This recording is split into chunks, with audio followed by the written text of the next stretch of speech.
السلام علیکم دوستوں، جرائم کی داستان یوٹیوب سیریز کا آج 20واں ایپیسوڈ ہے۔ قدیم مصر میں فرعونی بادشاہت کی تاریخ تقریباً 2700 سال پر مشتمل ہے، جو 3100 قبل مسیح سے لے کر 332 قبل مسیح تک تھی، جس میں وہ فرعون بادشاہ جو حضرت موسیٰ علیہ السلام کے زمانے کا تھا، اس کا نام رمسیس الثانی تھا، جو قدیم مصر کا 19واں بادشاہ تھا جس نے خدائی کا دعویٰ کیا تھا اور اس پر عذاب آیا تھا۔ لیکن ہم اس فرعون بادشاہ سے پہلے اور اس کے بعد کے فرعون بادشاہوں کے زمانوں کے جرائم اور ان کے سزاؤں کے بارے میں معلوم کریں گے۔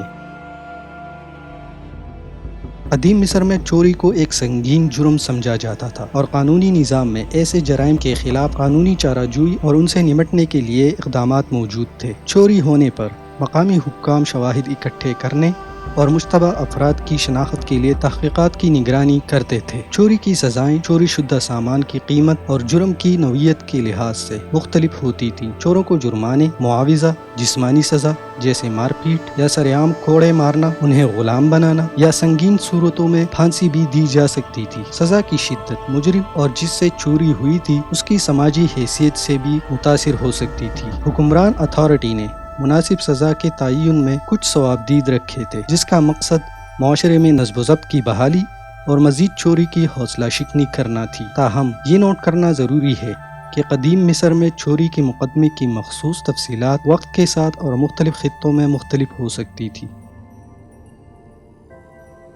قدیم مصر میں قتل ایک سنگین جرم سمجھا جاتا تھا جو معاشرے کے اندر توازن اور ہم آہنگی کی بنیادی اصولوں کی خلاف ورزی کرتا تھا۔ قانونی نظام میں کسی دوسرے شخص کی جان لینے کی ذمہ داروں کے خلاف قانونی چارہ جوئی اور سزا دینے کا طریقہ کار موجود تھا۔ تحقیقات مقامی حکام کرتے تھے جو جرم ثابت کرنے کے لیے ثبوت اکٹھے کرتے تھے اور گواہوں کا انٹرویو کرتے تھے۔ قتل کی سزائیں مختلف ہوتی تھیں، جن میں جرمانے اور معاوضے سے لے کر جسمانی سزا یا سرعام کوڑے مارنے جیسی جسمانی سزائیں شامل تھیں۔ سنگین صورتوں میں سزا موت ہو سکتی تھی، جو پھانسی، پانی میں ڈبونے یا جنگلی جانوروں کے سامنے پھینکنے جیسے طریقوں سے انجام دی جاتی تھی۔ حکمران فرعون یا مقامی حکام مناسب سزا کے تعین میں کچھ ضوابط رکھتے تھے، جس میں محرکات، پیش قیاسی اور معاشرے پر اثرات جیسے عوامل کو مد نظر رکھا جاتا تھا۔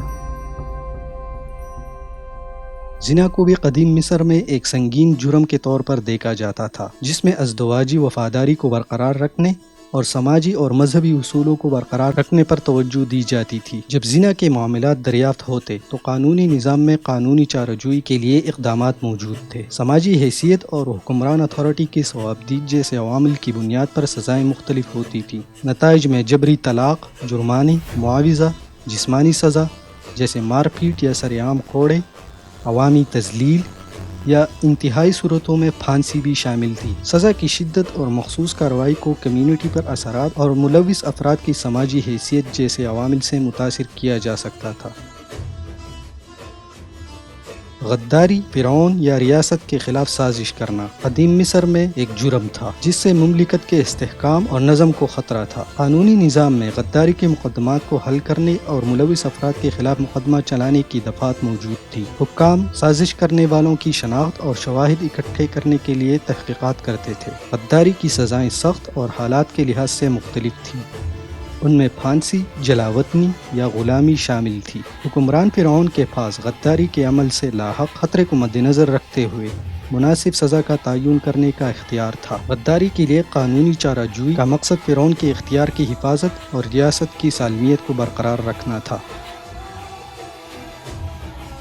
قدیم مصر میں دھوکہ دہی کی سرگرمیوں کو سنگین جرائم کے طور پر دیکھا جاتا تھا۔ دھوکہ دہی جو اعتماد کو مجروح کرتے تھے اور معاشرتی نظم کو درہم برہم کرتے تھے۔ قانونی نظام میں دھوکہ دہی کے معاملات کو حل کرنے اور مجرموں کے خلاف قانونی کارروائی کرنے کے اقدامات تھے۔ دھوکہ دہی میں دستاویزات کی جعل سازی یا دھوکہ دہی کے تجارتی طریقوں میں ملوث ہونے جیسی سرگرمیاں شامل تھیں۔ دریافت ہونے پر مقامی حکام تحقیقات کرتے، شواہد اکٹھے کرتے اور گواہوں کا انٹرویو کرتے۔ دھوکہ دہی کی سزا جرم کی شدت اور حکمران اتھارٹی کی ضوابط کی بنیاد پر مختلف ہوتی تھی۔ دھوکہ دہی کے مرتکب افراد کو سزا کے طور پر جرمانے، معاوضہ یا جبری مشقت کا سامنا کرنا پڑتا تھا۔ اس کا مقصد نہ صرف افراد کو سزا دینا تھا بلکہ دوسروں کو دھوکہ دہی کی سرگرمیوں میں ملوث ہونے سے روکنا بھی تھا۔ حملہ، جس میں کسی دوسرے شخص کو جسمانی نقصان پہنچانا شامل تھا۔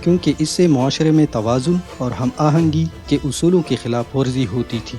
قانونی نظام میں کسی پر حملے یا مارنے کی کارروائیوں میں ملوث افراد کے خلاف قانونی چارہ جوئی کی دفعات موجود تھی۔ مقامی حکام ایسے معاملات کی چھان بین کرتے تھے، شواہد اکٹھے کرتے تھے اور جرم ثابت کرنے کے لیے گواہوں کا انٹرویو کرتے تھے۔ حملے کی سزا نقصان کی شدت اور جرم کے حالات کے لحاظ سے مختلف ہوتی تھی۔ مجرموں کو جرمانے، متاثرہ کو معاوضہ یا سریعام کوڑے یا ویسے ہی جسمانی سزا کا سامنا کرنا پڑتا تھا۔ سیکریلیج، جس میں قدیم مصر کے مذہبی عقائد اور طریقوں کے خلاف جرائم شامل تھے، کو بھی ایک بہت زیادہ سنگین جرم کے طور پر دیکھا جاتا تھا جس کے اہم نتائج تھے۔ قدیم مصری اپنی مذہبی رسومات اور مقدس مقامات کو بہت زیادہ اہمیت دیتے تھے اور مذہبی نمونوں کی کسی بھی بے حرمتی یا چوری کو برداشت نہیں کیا جاتا تھا۔ قانونی نظام میں توہین کا ازالہ کرنے اور ذمہ داروں کے خلاف قانونی چارہ جوئی کی دفعات موجود تھیں۔ توہین کے مرتکب پائے جانے والے مجرموں کو موت یا مسخ کرنے سمیت سخت سزاؤں کا سامنا کرنا پڑ سکتا تھا۔ حکمران فرعون یا مقامی حکام کے پاس توہین کی شدت بنیاد پر مناسب سزا کا تعین کرنے کا اختیار تھا۔ جادو ٹونے کو قدیم مصر میں غیر قانونی طور پر سمجھا جاتا تھا کیونکہ یہ خیال کیا جاتا تھا کہ وہ معاشرے کے اندر فطری نظم اور ہم آہنگی کو خراب کر سکتے تھے۔ جادو ٹونے میں مشغول ہونا اس وقت کے مذہبی اور سماجی اصولوں کے خلاف ایک سنگین جرم کے طور پر تھا۔ قانونی نظام میں جادو ٹونے میں ملوث افراد کے خلاف مقدمہ چلانے کے اقدامات تھے۔ جادوگری کرنے والوں کو پھانسی یا جلاوطنی سمیت سخت سزاؤں کا سامنا کرنا پڑ سکتا تھا۔ حکمران فرعون یا مقامی حکام کے پاس کمیونٹی کو درپیش خطرے اور مذہبی حکم کو مد نظر رکھتے ہوئے مناسب سزا کا تعین کرنے کا اختیار تھا۔ حتّیٰ عزت، جس میں جھوٹی افواہیں پھیلانا یا کسی کی ساکھ کو نقصان پہنچانا شامل تھا، قدیم مصر میں قابل سزا جرم سمجھا جاتا تھا۔ قدیم مصریوں نے عزت، وقار اور ایک ہم آہنگ سماجی نظم کو برقرار رکھنے کو بہت اہمیت دی تھی۔ کسی پر جھوٹا الزام لگانا یا اس کی ساکھ کو داغدار کرنا ایک سنگین جرم کے طور پر دیکھا جاتا تھا۔ اگرچہ حتّیٰ عزت سے متعلق مخصوص قوانین مختلف ہو سکتے تھے، قانونی نظام میں ایسے معاملات کو حل کرنے کے لیے انتظامات موجود تھے۔ حتّیٰ عزت کے مرتکب پائے جانے والے مجرموں کو جرمانے یا عوامی تذلیل جیسی سزاؤں کا سامنا کرنا پڑ سکتا تھا۔ فرعون یا مقامی حکام نے قانونی کارروائی کی نگرانی اور جرم کی شدت کی بنیاد پر مناسب سزا کا تعین کرنے کی ذمہ داری عائد کی۔ حتّیٰ عزت کے لیے قانونی چارہ جوئی کا مقصد سماجی تانے بانے اور ذاتی ساکھ کی حفاظت کرنا تھا۔ اس بات کو یقینی بنانا کہ افراد کے ساتھ احترام کے ساتھ برتاؤ کیا جائے اور معاشرے میں ان کے مقام کو برقرار رکھا جائے۔ جان بوجھ کر ٹیکس کی ادائیگی سے بچنے کے عمل کو قدیم مصر میں سنجیدگی سے لیا جاتا تھا۔ قدیم مصری تہذیب ریاست کی حمایت، عوامی منصوبوں کو فنڈ دینے اور سماجی نظم کو برقرار رکھنے کے لیے ٹیکس پر انحصار کرتی تھی۔ قانونی نظام میں ٹیکس چوری کے معاملات کو حل کرنے اور ملوث افراد کے خلاف قانونی کارروائی کرنے کے لیے اقدامات کیے گئے تھے۔ حکام ٹیکس چوری کے مشتبہ واقعات کی تحقیقات کرتے تھے، شواہد اکٹھا کرتے تھے اور رپورٹ شدہ آمدنی یا اثاثوں کی درستگی کی تصدیق کرتے تھے۔ ٹیکس چوری کے مرتکب پائے جانے والے مجرموں کو جرمانے، قید یا جبری مشقت جیسی سزاؤں کا سامنا کرنا پڑتا تھا۔ حکمران فرعون یا مقامی حکام کے پاس مناسب سزا کا تعین کرنے کا اختیار تھا، جس کا مقصد لوگوں کو دھوکہ دہی کے طریقوں میں ملوث ہونے سے روکنا اور ٹیکس کے بوجھ کے منصفانہ تقسیم کو یقینی بنانا تھا۔ اگر آپ لوگوں کو یہ ویڈیو پسند آئی تو لائک ضرور کیجیے گا اور اس کے ساتھ ہمارے چینل کو بھی ضرور سبسکرائب کیجیے گا۔ بہت شکریہ، اللہ حافظ۔